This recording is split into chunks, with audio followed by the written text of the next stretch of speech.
దాదాపు 30 సంవత్సరాల తర్వాత కాశ్మీర్ లోయలోని అందమైన ఉలార్ సరస్సులో గులాబీ కమలం పువ్వులు వికసించాయి. ఇది రైతులు, స్థానిక ప్రజల్లో ఆనందపు అలలను తెచ్చిపెట్టింది. ఉలార్లో కమలం వికసించడం పర్యావరణం, స్థానిక వ్యవస్థ పరంగా సానుకూల సంకేతం. ఈ వార్త స్థానిక నివాసితులకు, పర్యావరణ నిపుణులకు సంతోషకరమైన విషయం. ఉలార్ సరస్సు జమ్మూ కాశ్మీర్లోని బండిపురాలో ఉంది.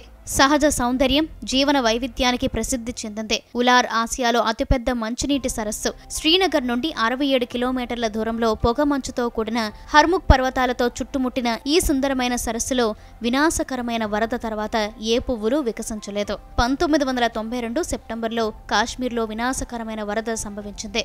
ఇది ఉలార్ సరస్సు గొప్ప పర్యావరణ వ్యవస్థకు భారీ నష్టాన్ని కలిగించింది. పెద్ద మొత్తంలో బురద పేరుకుపోయి తామర మొక్కలను తుడిచిపెట్టే నీటి ప్రవాహాన్ని ప్రభావితం చేసింది. అలాగే ఇది స్థానిక ప్రజల జీవనోపాధిని దెబ్బతీసింది. నీటి కాలుష్యం, అక్రమ చేపలు పట్టడం, సరస్సు నీటి మట్టంలో మార్పులు వంటి పర్యావరణ ఒత్తిళ్ల కారణంగా తామర పువ్వు సహజ ధోరణి కోల్పోయిందని నిపుణులు భావిస్తున్నారు. అయితే సరస్సును శుభ్రపరచడం, కాలుష్య నియంత్రణ, నీటి మట్టాన్ని కాపాడటంపై ప్రభుత్వం ప్రత్యేక శ్రద్ధ చూపుతోంది. బహుశా దీని ఫలితంగానే ఇక్కడ మరోసారి తామర పువ్వులను చూడటం సాధ్యమైంది. ఇది సరస్సు జీవ సంబంధమైన స్థితిలో మెరుగుదలకు సంకేతం మాత్రమే కాదు, స్థానిక పర్యావరణ వ్యవస్థ పునరుద్ధరణకు కూడా నిదర్శనం. స్థానికులు, అధికారులు కలిసి ఈ సహజ సౌందర్యాన్ని కాపాడుకోవడానికి అవగాహన ప్రచారాలను నిర్వహిస్తున్నాయి. తద్వారా ఉలార్ సరస్సు మళ్లీ దాని పాత ఇమేజ్ కి తిరిగి వస్తుంది.